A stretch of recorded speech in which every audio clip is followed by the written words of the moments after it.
O sol ainda não havia tocado as águas de Guaratuba quando Leandro Bossi desapareceu, em uma madrugada fria de 15 de fevereiro de 1992. O mar parecia inquieto naquela manhã, arrastando ondas cinzentas que batiam contra o trapiche, enquanto o vento salgado do litoral invadia as ruas vazias da pequena cidade paranaense. Guaratuba era o tipo de lugar onde o tempo passava devagar, e onde cada vizinho sabia o nome do outro. Ali, todos se cumprimentavam com um aceno de cabeça e acreditavam que nada realmente ruim podia acontecer. Leandro tinha 7 anos, um menino magro, de olhos vivos e sorriso fácil. Gostava de soltar pipa, jogar bola na rua e passar as tardes pescando com o pai. Naquela noite havia ido com a mãe, Celina Bossi, assistir a um show no centro da cidade. As luzes piscavam sobre o palco, o som das risadas se misturava à música, e o cheiro de pipoca se espalhava pelo ar quente de verão. Celina segurava firme a mão do filho, enquanto tentava acompanhar o movimento da multidão. Por volta das 22h30, ela se virou por apenas alguns segundos, tempo suficiente para cumprimentar um conhecido. Quando voltou a olhar, Leandro já não estava ali. Primeiro veio o susto, depois o desespero. Celina começou a chamar o nome dele, primeiro com calma, depois em gritos que se perderam no barulho da banda. Vizinhos e conhecidos ajudaram a procurar, percorrendo as calçadas, os becos, a praça, o calçadão. Nenhum sinal. Nenhuma resposta. Às 3h17, a polícia registrou oficialmente o desaparecimento. Lanternas cortavam a escuridão das ruas, cães farejadores rondavam o pier, pescadores olhavam o mar com semblante pesado. Mas o menino parecia ter se dissolvido no vento. No amanhecer, quando o céu começou a clarear sobre o mar, Celina ainda repetia o nome do filho, como quem tenta acordar um sonho. E foi assim que começou o mistério que assombraria Guaratuba por décadas. O dia em que o sol nasceu, mas Leandro Bossi nunca mais. Era uma noite comum em Guaratuba, litoral do Paraná, em 15 de fevereiro de 1992. O verão trazia turistas, crianças brincavam nas ruas e o som distante do mar se misturava às vozes ecoando entre as casas simples da cidade. Leandro Bossi, um menino de 7 anos, estava entre elas. Pequeno, magro, cabelos castanhos e um sorriso fácil, ele havia saído de casa para assistir a um show infantil no centro da cidade. A mãe, Dona Nilce, lembra de ter lhe dado um beijo rápido, sem imaginar que seria o último. Por volta das 20h30, testemunhas dizem ter visto Leandro brincando perto do local do evento, encantado pelas luzes e pela música. Algumas pessoas afirmaram tê-lo visto perto de uma barraquinha de pipoca. Outras disseram que o viram correndo atrás de um balão que subia no céu. E então o silêncio. Em questão de minutos, o menino desapareceu sem deixar rastros. Nenhum grito, nenhuma confusão, apenas um vazio repentino no meio da multidão. A mãe, ao notar a demora, saiu às pressas pelas ruas de areia, gritando o nome do filho. Vizinhos se juntaram à busca improvisada, varrendo vielas, praças e a orla da praia com lanternas e velas. As horas passaram, e a esperança de encontrá-lo dormindo em algum canto se transformou em desespero. A polícia foi acionada, mas o atendimento inicial foi confuso. Em uma época sem celulares, sem câmeras de segurança e com uma estrutura policial precária, cada minuto perdido era uma eternidade. Enquanto o relógio avançava rumo à madrugada, Guaratuba parecia tomada por uma estranha sensação de medo. Boatos começaram a circular. Alguns diziam que Leandro havia sido levado por um estranho de carro branco. Outros acreditavam que ele havia se perdido na praia. Mas nenhum vestígio foi encontrado. Nem pegadas, nem objetos, nem testemunhas confiáveis. Apenas uma cidade mergulhada em dúvida e pânico. E uma mãe que entre soluços repetia: "Ele não sumiu, alguém levou o meu filho." Foi o início de um dos desaparecimentos mais misteriosos e controversos da história criminal do Brasil. Um caso que, mesmo após décadas, ainda ecoa como um grito abafado entre as ondas do litoral paranaense.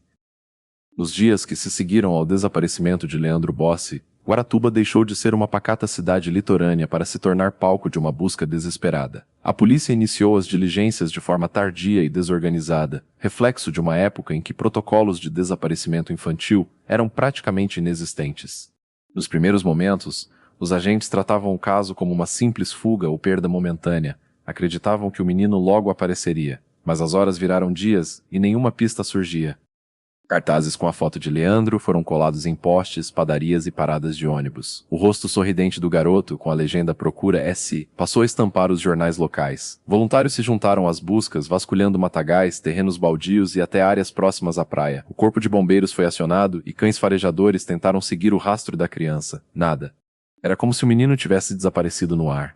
As autoridades começaram a coletar depoimentos, e surgiram relatos contraditórios. Algumas testemunhas diziam ter visto um carro branco circulando pela região, com um homem e uma mulher em seu interior, agindo de forma suspeita. Outros falavam em uma Kombi velha, associada a pessoas estranhas que frequentavam o litoral naquele verão. Nenhuma dessas versões foi confirmada.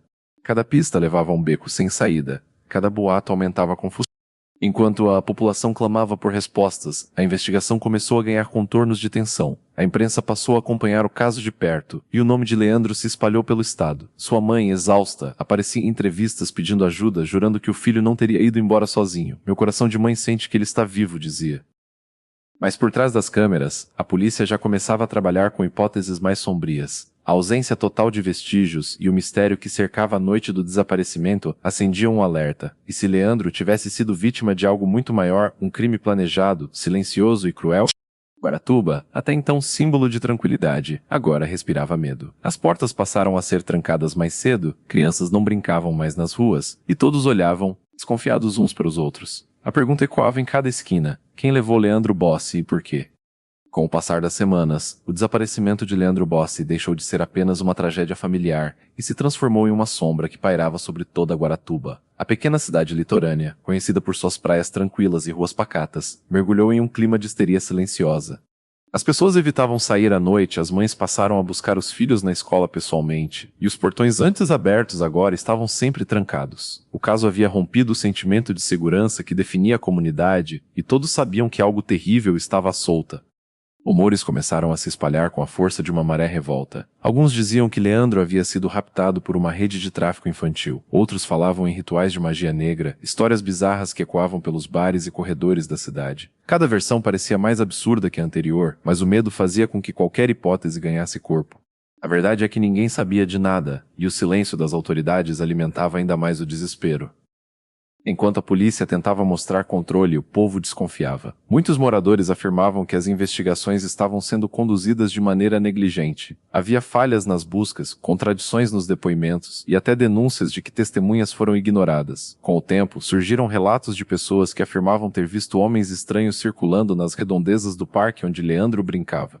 Algumas até mencionavam carros parados em pontos isolados, observando crianças. Nenhum desses relatos foi oficialmente confirmado, mas as coincidências começaram a se acumular como uma pilha de neve, prestes a desabar. O medo se transformou em paranoia. Vizinhos que antes dividiam cafés e conversas de fim de tarde passaram a se olhar com desconfiança. Pequenos atritos se tornaram brigas, e a cidade parecia perder a razão. Era como se Guaratuba tivesse sido tomada por uma névoa invisível, a névoa do medo, da dúvida, da impotência. Enquanto isso, a mãe de Leandro continuava suas buscas incansáveis. Todos os dias, ela percorria as ruas com a foto do filho nas mãos, perguntando a quem quisesse ouvir: "Você viu esse menino?" E mesmo quando a esperança começava a se esvair, ela se recusava a desistir, porque para uma mãe, desistir é admitir o impossível. Mas o pior ainda estava por vir. O desaparecimento de Leandro seria apenas o primeiro de uma sequência de eventos que manchariam para sempre a história da cidade, e revelariam um dos capítulos mais sombrios da justiça brasileira. 3 meses após o desaparecimento de Leandro Bossi, Guaratuba voltava a ser palco de mais uma tragédia que abalaria o país. No dia 6 de abril de 1992, outro menino, Evandro Ramos Caetano, de apenas 6 anos, desapareceu misteriosamente ao sair da escola rumo à casa de sua avó. O percurso era curto, não mais do que 200 metros, mas o pequeno Evandro jamais chegou ao destino. A cidade, ainda marcada pelo sumiço de Leandro, mergulhou novamente no desespero. Era como se o pesadelo tivesse voltado para cobrar um preço mais alto. Dias depois, o corpo de Evandro foi encontrado em uma área de mata próxima ao Morro do Boi. A cena era macabra. O menino havia sido mutilado, sem partes do corpo, em condições que chocaram até os investigadores mais experientes. O horror rapidamente deu lugar à especulação. Falava-se em um ritual satânico, em sacrifício humano, em seitas misteriosas que operavam nas sombras da cidade. O nome de Guaratuba, antes sinônimo de tranquilidade litorânea, se transformou em um símbolo de medo e mistério. Com a repercussão nacional, a polícia foi pressionada a dar respostas rápidas. Surgiram suspeitos, e com eles uma trama ainda mais complexa. Entre os acusados estavam pessoas conhecidas da elite local, nomes ligados à política, à religião e até à administração municipal. As investigações, que já nasciam sob o peso da pressão popular, se tornaram um espetáculo midiático. Prisões foram feitas, confissões forçadas foram obtidas sob tortura, e a opinião pública foi conduzida como uma marionete por manchetes sensacionalistas. Mas o detalhe que muitos ignoravam, e que voltaria à tona anos depois, era o fio invisível que ligava os dois casos. Leandro e Evandro tinham idades parecidas, desapareceram em circunstâncias semelhantes e dentro de um intervalo de tempo assustadoramente próximo. Ambos foram vistos pela última vez em áreas públicas, durante o dia, e nenhum sinal de luta ou testemunha concreta foi encontrado. Para muitos, tratava-se de uma coincidência trágica. Para outros, um padrão impossível de ignorar. A partir daí, surgiram teorias que uniam os dois meninos em uma narrativa única, uma história de corrupção, poder e segredos enterrados sob o asfalto de Guaratuba. O nome de Leandro voltou a ser citado, mas agora como uma peça de um quebra-cabeça maior, um quebra-cabeça que as autoridades pareciam temer montar. E assim, entre o horror e o mistério, o caso Evandro reacendeu as perguntas que nunca haviam sido respondidas sobre Leandro Bossi. O que realmente estava acontecendo em Guaratuba? E até onde iriam as forças que queriam manter a verdade em silêncio? Com o corpo de Evandro encontrado e a população clamando por justiça, a pressão sobre as autoridades atingiu níveis insuportáveis. A imprensa nacional havia tomado Guaratuba, e cada novo detalhe, real ou inventado, era devorado por manchetes, rádios e programas de TV sensacionalistas. A cidade virou um espetáculo de horror ao vivo. Mas por trás das câmeras, algo muito mais sombrio acontecia, uma investigação que logo se transformaria em um show de acusações forjadas, torturas e manipulação da verdade. A polícia, acuada pela cobrança da opinião pública e do governo estadual, precisava apresentar culpados mais e rápido. Assim, um grupo de pessoas foi apontado como responsável pelo suposto ritual satânico. A família Abade, formada por Beatriz Abade, então primeira-dama de Guaratuba, e sua mãe, Cecília Abade. Junto a elas, foram presos outros moradores da cidade, como o jardineiro Vicente de Paula Ferreira, o pintor Davi dos Santos Soares e o servente Ayrton Bardelli. O que unia todos eles não eram provas concretas, mas confissões obtidas após dias de tortura física e psicológica. Os relatos dos bastidores das investigações são estarrecedores. Vicente de Paula, um dos primeiros a ser preso, afirmou anos depois que foi espancado, sufocado com sacos plásticos e submetido a choques elétricos até perder a consciência. As confissões que incriminavam os demais suspeitos foram ditadas pelos próprios policiais, que as reescreveram até que se encaixassem na narrativa do ritual. A versão apresentada dizia que o corpo de Evandro havia sido usado em uma cerimônia macabra de magia negra, realizada em um porão na casa dos Abade, com o objetivo de trazer prosperidade e poder político. A história, por mais absurda que parecesse, foi aceita com facilidade, afinal, alimentava o medo e o moralismo da época. Em poucos dias, o caso deixou de ser uma investigação e virou uma caça às bruxas moderna. Famílias inteiras foram hostilizadas, inocentes perderam o emprego, e a cidade se dividiu entre quem acreditava na culpa dos acusados e quem enxergava ali uma farsa construída para encobrir algo muito maior. Enquanto isso, as provas técnicas, que poderiam confirmar ou negar a participação dos suspeitos, eram ignoradas. O laudo do Instituto Médico Legal, por exemplo, apontava contradições na forma como o corpo havia sido encontrado, indicando que o suposto ritual não fazia sentido. Mesmo assim, a versão do sacrifício humano seguiu sendo sustentada com unhas e dentes. O Ministério Público, a polícia e a imprensa pareciam mais interessados em manter o espetáculo do que em buscar a verdade.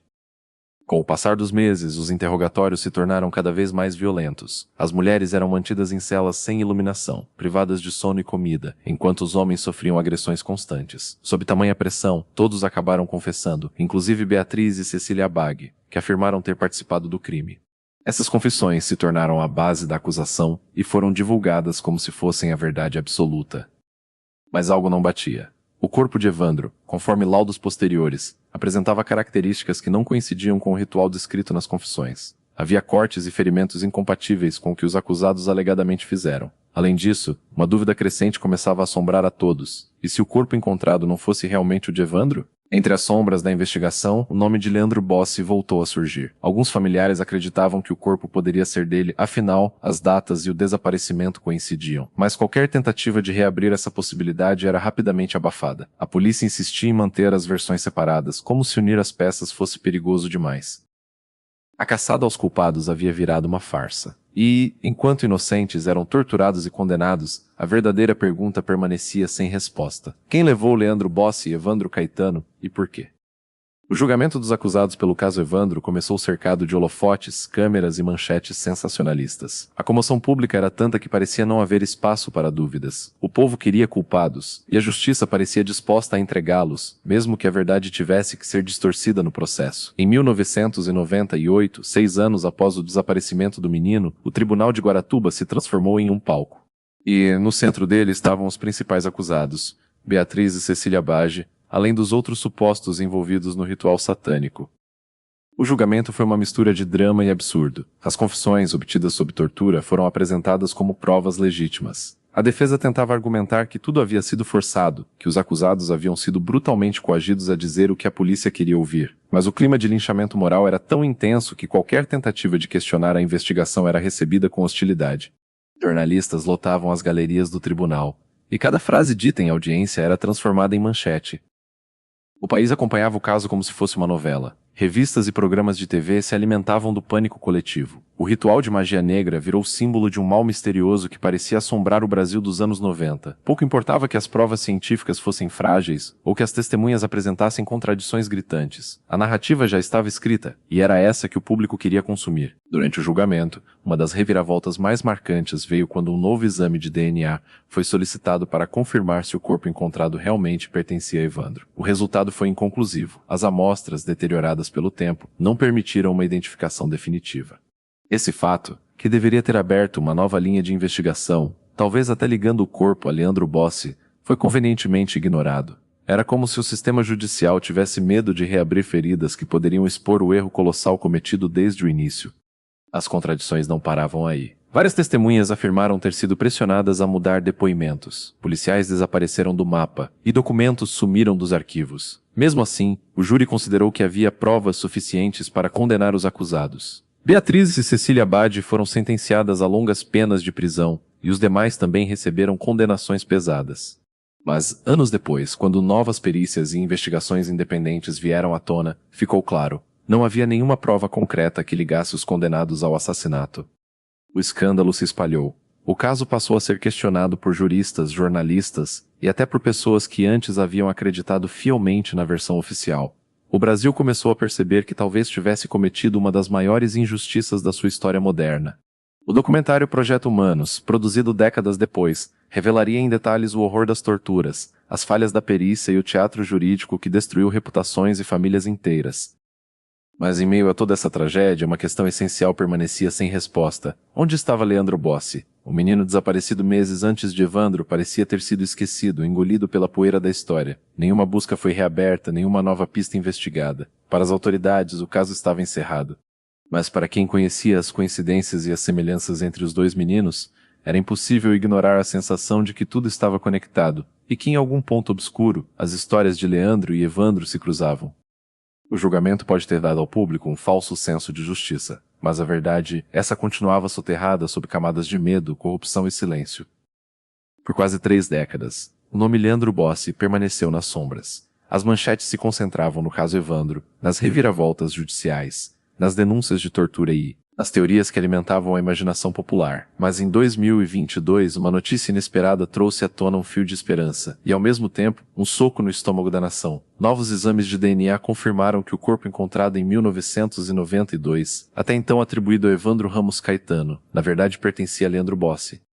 A revelação veio após anos de insistência de peritos independentes, jornalistas investigativos e familiares que nunca aceitaram o silêncio imposto pelas autoridades. O exame, realizado com tecnologia moderna de sequenciamento genético, colocou em xeque toda a base da investigação original. Aquele corpo mesmo usado para justificar as prisões e as confissões forçadas não era de Evandro, e sim do menino desaparecido meses antes, que até então continuava sendo tratado como um mistério sem solução. A confirmação abalou as estruturas da justiça paranaense, o caso Evandro e o caso Leandro, que por tanto tempo foram tratados como histórias paralelas, se entrelaçaram de maneira definitiva. Isso significava que todo o julgamento, toda a narrativa do ritual satânico e toda a condenação das famílias Abade poderiam ter sido construídos sobre um erro grotesco. A pergunta que ecoava era inevitável. Se o corpo não era de Evandro, onde está Evandro? O impacto foi imediato. A imprensa voltou os olhos para Guaratuba, agora não mais como palco de uma tragédia, mas de uma farsa monumental. O Ministério Público teve que se pronunciar, e novas investigações foram abertas. Especialistas começaram a revisar documentos antigos, depoimentos contraditórios e laudos periciais negligenciados. As falhas saltavam aos olhos. Evidências perdidas, objetos que sumiram, perícias mal conduzidas e uma pressa absurda em resolver o caso a qualquer custo. Para a família de Leandro, a confirmação trouxe um luto tardio e cruel. Por 30 anos, sua mãe viveu entre a esperança e o desespero, imaginando que o filho ainda poderia estar vivo em algum lugar. Descobrir que ele havia sido encontrado logo no início, mas que seu corpo foi confundido e negligenciado, foi uma dor impossível de descrever. Para a família de Leandro, a confirmação trouxe um luto tardio e cruel. Por 30 anos, sua mãe viveu entre a esperança e o desespero, imaginando que o filho ainda poderia estar vivo em algum lugar. Descobrir que ele havia sido encontrado logo no início, mas que seu corpo foi confundido e negligenciado, foi uma dor impossível de descrever. Ela declarou em entrevista que, embora finalmente pudesse enterrá-lo, o sentimento não era de alívio, era de indignação. Eles roubaram o direito de chorar meu filho no tempo certo, disse, com os olhos marejados. Mas a nova descoberta não apenas reacendeu feridas antigas. Ela também abriu uma trilha de perguntas ainda mais profundas. Quem matou Leandro? O fato de seu corpo ter sido confundido com o de Evandro levantava a suspeita de que os dois casos estavam muito mais conectados do que se imaginava. Haveria um único responsável pelos dois desaparecimentos? Ou uma rede por trás dos crimes, protegida por décadas de silêncio e poder? A reabertura das investigações trouxe à tona novas testemunhas, relatos antigos ignorados e possíveis linhas de investigação que haviam sido enterradas. Guaratuba, mais uma vez, voltou a viver sob a sombra do medo. 30 anos depois, o fantasma de Leandro ainda caminhava pelas ruas da cidade, agora, exigindo justiça de verdade. E enquanto o nome de Leandro Boss finalmente ganhava a atenção que lhe foi negada por tanto tempo, uma verdade perturbadora se formava no horizonte. A busca por Evandro estava apenas recomeçando. A confirmação de que o corpo encontrado em 1992 era na verdade o de Leandro Bossi abriu uma ferida que o tempo jamais conseguiu cicatrizar. Se aquele corpo não era de Evandro Ramos Caetano, então a pergunta que o Brasil se recusava a encarar voltava com força total. Onde está Evandro? 30 anos depois, a resposta continua perdida entre falhas policiais, segredos políticos e o eco distante das vozes que tentaram ser silenciadas. A família de Evandro viveu essas 3 décadas entre a dor e a descrença. Seus pais envelheceram sem saber o que realmente aconteceu ao filho. A esperança, antes viva, se transformou em uma espécie de resistência silenciosa. A mãe, Dona Maria, raramente dava entrevistas, mas quando falava, suas palavras cortavam como lâminas. Não quero vingança, quero verdade. E é justamente essa busca pela verdade que continua a mover jornalistas, investigadores independentes e cidadãos comuns até hoje. Nos últimos anos, o documentário Projeto Humanos, o caso Evandro, do jornalista Ivan Mizanzuki, reacendeu o debate sobre o caso, trazendo à tona gravações inéditas, depoimentos esquecidos e provas que nunca foram devidamente analisadas. O podcast e a série documental revelaram em detalhes o horror das torturas sofridas pelos acusados, os abusos da polícia e as manipulações da mídia que transformaram uma tragédia em espetáculo. Pela primeira vez, o público pôde ouvir os áudios originais das confissões, com gritos de dor e desespero, um testemunho brutal de como o sistema judicial brasileiro pode se tornar o próprio algoz. Com a repercussão, novas frentes de investigação começaram a ser discutidas. Especialistas apontaram que o desaparecimento de Evandro e o assassinato de Leandro poderiam estar ligados a crimes de exploração infantil que ocorriam na região naquela época, algo muito mais terrível e complexo do que um simples ritual satânico. Há suspeitas de que grupos poderosos, com conexões políticas, possam ter sido protegidos durante as investigações originais. Essa hipótese, embora nunca confirmada oficialmente, continua sendo debatida nos bastidores. A tragédia deixou marcas profundas em Guaratuba. Muitos moradores que viveram o período dos crimes afirmam que a cidade nunca mais foi a mesma. O medo e a desconfiança se tornaram parte do cotidiano e famílias inteiras se mudaram, tentando fugir do peso de um nome que virou sinônimo de mistério e injustiça. Até hoje, quem caminha pelas ruas da cidade sente o silêncio incômodo que paira sobre o passado, como se as paredes ainda sussurrassem os segredos que ninguém teve coragem de contar. Mas talvez o legado mais importante desses casos seja a mudança que provocaram na forma como o Brasil enxerga a própria justiça. O caso Evandro expôs a fragilidade das investigações, a corrupção institucional e a facilidade com que inocentes podem ser destruídos por uma combinação de medo e poder. O caso Leandro, por sua vez, revelou o descaso das autoridades com a verdade e o sofrimento das vítimas. Juntos, eles se tornaram símbolos de tudo que o país precisa enfrentar: a impunidade, a negligência e o esquecimento. Hoje, a busca por Evandro continua não apenas como uma investigação policial, mas como uma ferida aberta na consciência coletiva. Enquanto não houver respostas, Guaratuba continuará assombrada pelos fantasmas de seus meninos desaparecidos. E, em algum lugar, entre os ruídos do mar e o vento que sopra pelas dunas, parece ecoar o mesmo sussurro que há décadas atormenta o Brasil. Onde está Evandro? O desaparecimento de Leandro Bossi, décadas depois, continua reverberando como um grito preso no tempo, um eco que insiste em lembrar o quanto a verdade pode ser frágil diante do poder, da negligência e do esquecimento coletivo. Cada vez que o caso é mencionado em fóruns de crimes não resolvidos, em documentários ou nas redes sociais, uma nova geração de curiosos se pergunta como algo tão impactante pôde simplesmente se perder entre arquivos empoeirados e memórias apagadas. O silêncio oficial, que antes era uma forma de encerrar a dor, hoje é visto como uma das maiores feridas deixadas por essa tragédia. O mistério não é apenas sobre onde está Leandro, mas sobre como a sociedade brasileira permitiu que uma criança desaparecesse e fosse esquecida. Ao revisitar os autos do processo e as matérias da época, nota-se que o caso se tornou uma espécie de símbolo da ineficácia institucional. Investigações falhas, linhas de raciocínio mal conduzidas e o foco excessivo em teorias fantasiosas acabaram desviando o olhar do que realmente importava. Uma mãe desesperada e um menino que nunca mais voltou para casa. A sensação é de que o caso foi lentamente sufocado por um amontoado de versões contraditórias, suspeitos descartados sem explicação convincente e a eterna falta de provas concretas. O tempo, em vez de curar, solidificou a incerteza. Os anos se passaram, e com eles, as novas tecnologias de investigação forense surgiram, reacendendo pequenas esperanças. Em 2012, quando ossadas foram encontradas em uma região próxima de onde Leandro desapareceu, o país voltou a segurar o fôlego. Por um instante, pareceu que finalmente haveria um desfecho, um fim para décadas de angústia.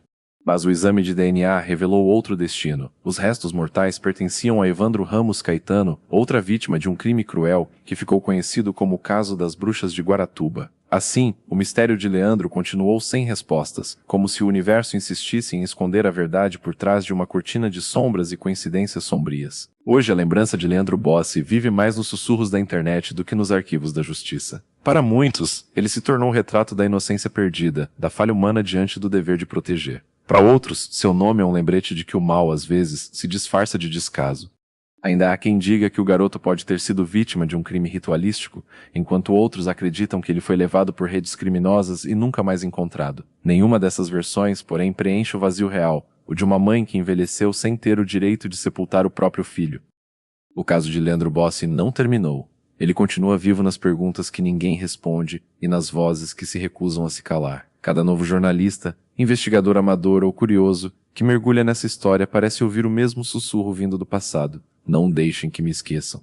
E talvez esse seja o verdadeiro significado de sua história, não uma busca por culpados, mas uma luta pela memória, pela verdade e pela justiça que ainda ecoa, mesmo entre as sombras. O caso de Leandro Bossi permanece como uma cicatriz aberta na memória coletiva, uma ferida que o tempo insistiu em cobrir, mas nunca conseguiu fechar. Enquanto as folhas das décadas se acumulam umas sobre as outras, o nome do menino continua ali, escrito entre linhas tortas de investigações falhas, silêncio institucional e um mistério que insiste em atravessar gerações. Não há desfecho. Não há ponto final. Apenas um ponto de interrogação que ecoa, persistente, onde deveria existir justiça.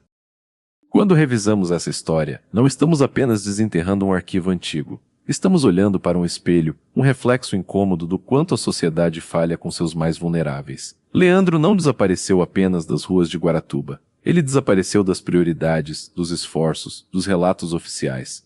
E é justamente nesse apagamento que reside a tragédia silenciosa desse caso, o esquecimento imposto, quase como uma segunda morte. Mas histórias como a de Leandro não aceitam ser apagadas. Elas voltam, elas ferem, elas exigem respostas. E, mesmo que as autoridades tenham deixado suas páginas em branco, narradores, jornalistas, investigadores independentes e pessoas comuns se recusam a permitir que o nome deles se dilua na poeira do tempo. Cada vídeo, cada texto, cada pesquisa reacende a luz onde antes só havia escuridão. É uma resistência. Um ato de memória. E talvez seja isso que mais assusta. Perceber que a verdade não desaparece, ela apenas espera. Espera que alguém tenha coragem de procurá-la. Espera que alguém ouça o que, por tantos anos, foi abafado. Espera que a justiça finalmente caminhe no mesmo ritmo da dor. Enquanto contamos essa história, uma pergunta permanece aberta, pairando no ar como um suspiro não dito. Quantos outros Leandros existem por aí, silenciados pela pressa, pelo descaso, pela incompetência? A resposta é tão perturbadora quanto necessária. Nosso papel aqui não é encerrar a história, porque ela não se encerra. Nosso papel é lembrar, registrar, revisitar. Manter viva a chama de um menino que desapareceu sem deixar rastro, mas que deixou uma marca profunda demais para ser ignorada. E assim, quando encerramos este capítulo, não oferecemos conforto, oferecemos consciência. Não entregamos uma solução, entregamos uma promessa. É de nunca permitir que a história de Leandro Bossi se torne apenas um número entre tantos casos arquivados. Do Porque enquanto houver alguém disposto a contar sua história, enquanto houver alguém disposto a fazer perguntas incômodas, enquanto houver alguém disposto a lembrar, Leandro nunca estará realmente desaparecido.